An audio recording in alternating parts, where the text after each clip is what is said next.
Why am I doing this now? It was out of date when it released.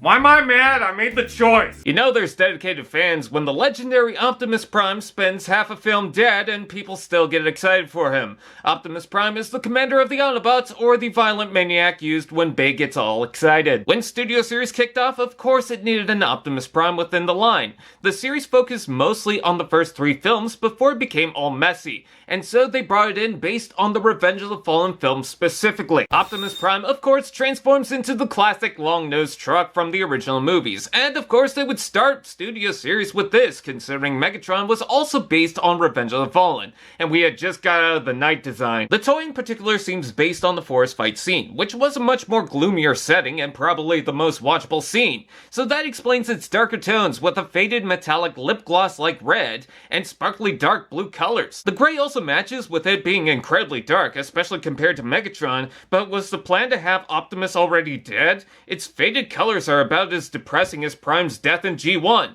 It just doesn't scream Prime. They even circumcised him. His smokestacks, I mean. But considering there's a pin shoved through it, I get it. With its thin joints and swervy transformation, you can see the cracks through the seams, but it does retain a lot of the core details. I'm not sure, but it feels overly long if that's not intended. I like the strong front grille that looks powerful enough to run over Decepticons. The lights above the windows, tanks, steps, but of course the flames, though the dark tones make it subtle, which I did not expect out of a Michael Bay thing. Doesn't roll the best, mostly because it's tricky to get all the wheels to sit properly, but how can we forget the iconic feet slapped on the back? I know it started with Evasion Prime, but can we cool it? At least he can store the swords here, or plug them on top, and yes, that hitch works with the Dark of the Moon trailer set. So what do I think about the vehicle? I think it gets the shape across to a point. It keeps all the notes from the original form, but its dark shades and cracks don't present it as appealing, or at least not as much as it could be. Robot mode.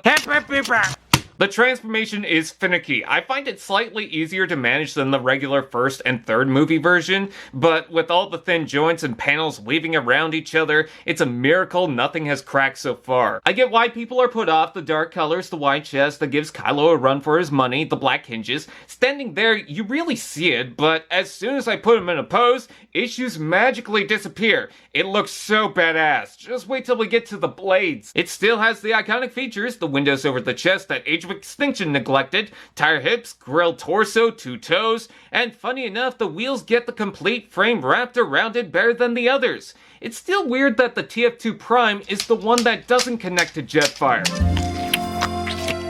The outer legs are entirely red, which I don't think is right, but at least you can find the red this time, right, the Last Night Prime? His head needed to show the iconic features, and I love the ears, strangely long face, and thank goodness it's got the mouth plate. Did someone say Articulation! Ball joint ahead, shoulders out and in forward, back rotation below, elbow bend, wrist rotation, waist rotation, hips out and in forward, back rotation below, knee bend, foot forward, back and tilt. Wow, impressive posability, better than some more for Cybertron figures. The head's a tad restrained, and the panels on the arms slip off, but at least the wheels connected to the lower part of the leg doesn't hinder the joints, especially the glorious knee bend. Speaking of joints, if you don't like the flat back, just adjust it. Let's take a look at the accessories. He includes his 2 arm blades he used to give Bone Crusher a facelift. I think the hooks would be good, but this form had been used in more films. Love the design with the Cybertronian text in the burning orange plastic. Here's something, there were 2 versions. Some with a foggy transparency and some more clear. They plug under the hand to act as if they shot off the side.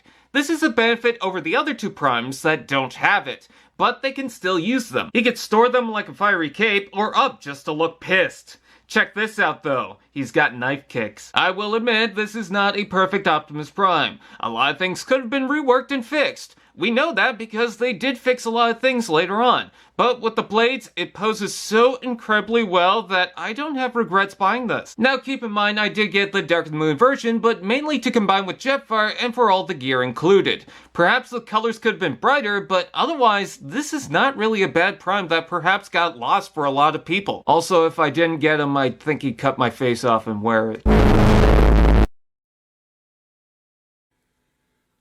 AllSpark TV. Now that's just Prime.